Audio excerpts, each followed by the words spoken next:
Hello everyone, good evening. Welcome back to the solutions for the sample questions of BSDS 2024. We are at question 27 now. In question 27, we are asked to consider region A, which is defined by z being a complex number, mod z minus I divided by mod of z plus I greater than 1. Alright, so how do we go about this sum? It's very simple. We just change this into a normal inequality. Okay, so how do we do that? We have mod z minus I divided by mod z plus I, right? We can do that greater than 1, which is equivalent to mod of z minus I greater than mod of z plus I. Now we have to check to what this region corresponds to. Alright, now as we know, we can take the property of the modulus and have x z equal to x plus iy. So with that we will end up with root over x square plus y minus 1 whole square, because minus I is there. Alright, so I'll have y minus 1 whole square. Now this is greater than x square plus y plus 1 whole square, right? How did we get this?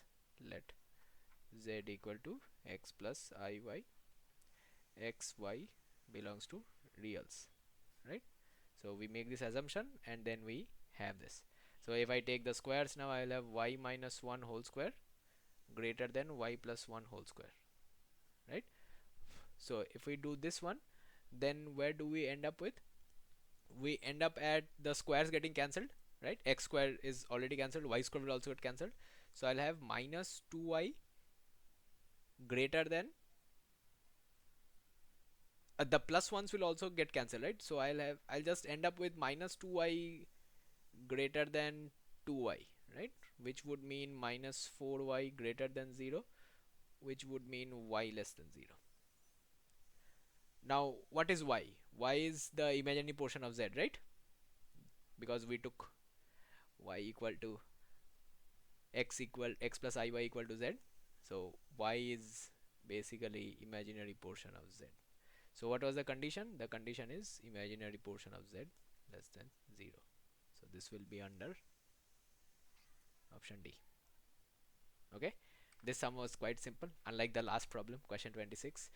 I told you, right, these questions will be balanced. Not all questions will be super complicated to work out with or super difficult to understand the meaning. The last question was difficult to comprehend but easy to solve.